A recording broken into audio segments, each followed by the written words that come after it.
police officers combed through the Northeast New Territories landfill for Choi's arms and other body parts that are still missing. Security footage showed a suspect dumping bags, which police believe could contain important evidence. Rubbish collectors said the bags were taken to the landfill in Ta Kwu Ling.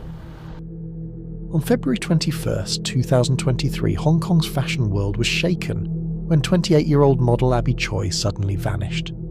Just days earlier, she'd been walking runways, appearing in glossy spreads for Vogue and Harper's Bazaar, her career skyrocketing and her personal life dazzling.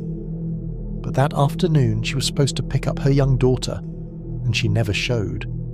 Her husband, Chris Tam, grew worried when he couldn't reach her, and within hours, Abby was reported missing. At first, it looked like a strange but ordinary missing person case.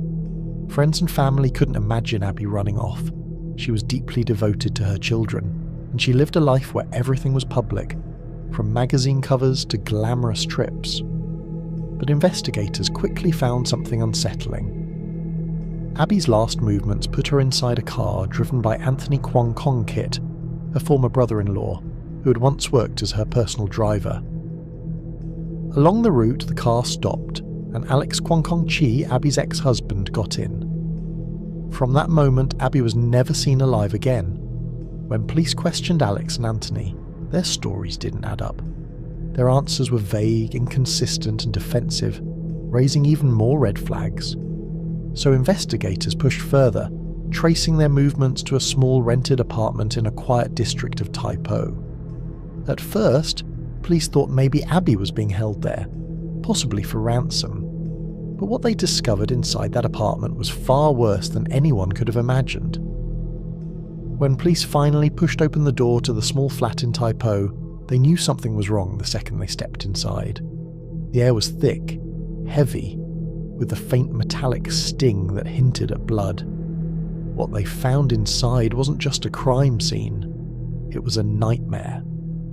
Parts of Abby Choi's body were discovered in the refrigerator and soup pots, her remains gruesomely dismembered and hidden away, as if her killers had tried to erase her existence piece by piece. The officer stopped cold, stunned at the level of brutality. This wasn't a moment of rage or an accident, it was calculated.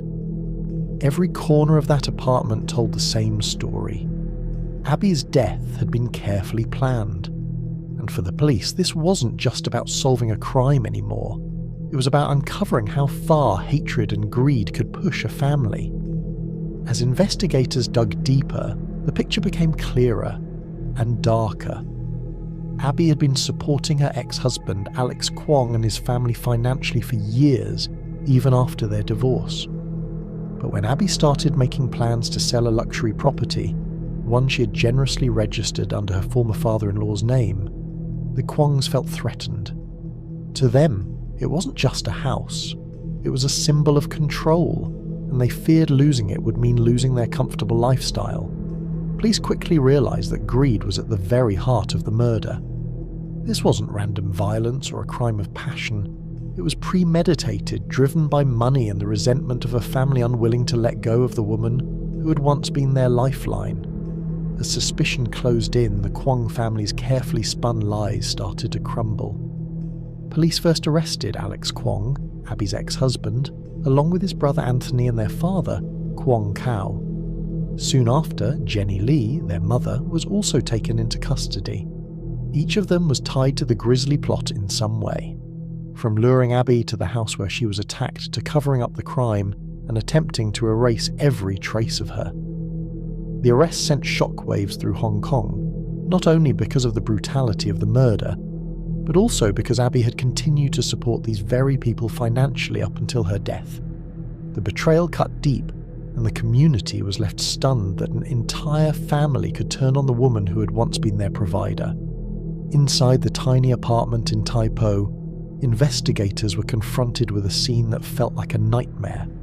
Plastic sheeting covered every surface, as if the perpetrators had anticipated the horror their actions would create. Electric saws, a meat grinder, a hammer, and protective gear lay scattered around, tools of an unimaginable crime. Abby's handbag sat abandoned, a chilling reminder of the vibrant woman who had once carried it. Then came the discovery that would cement the Kwong family's guilt. In the fridge, human legs were stacked on the shelves.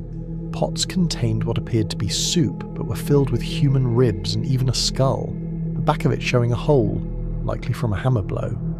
Investigators pieced together the sequence. Abby was killed, dismembered, and her body parts meticulously organised for disposal. The apartment was no ordinary crime scene. It was a meticulously planned abattoir designed to minimise evidence and allow the perpetrators to escape. The scale of the violence and the cold precision with which it was carried out shocked the officers. Every detail, from the protective gear to the careful arrangement of body parts, spoke to a horrifyingly calculated plan. After the grim discoveries in Taipo, the hunt for Alex Kwong intensified. Authorities knew he was the linchpin, the one who could tie the entire operation together. But Alex had vanished. It wasn't just a disappearance, it was a high-stakes escape plan straight out of a movie. Alex had retreated to another luxury flat, rented in the name of his mistress, Young. From there, he planned to flee Hong Kong by speedboat, armed with $60,000 in cash and luxury watches worth over $500,000. Surveillance and intelligence teams scrambled, knowing that catching him before he vanished into the water would be crucial. Meanwhile, Anthony Kwong and the rest of the family were under arrest, each piece of the puzzle slowly revealing the brutal reality of Abby's murder. Investigators traced the movements of the family in the days following Abby's disappearance.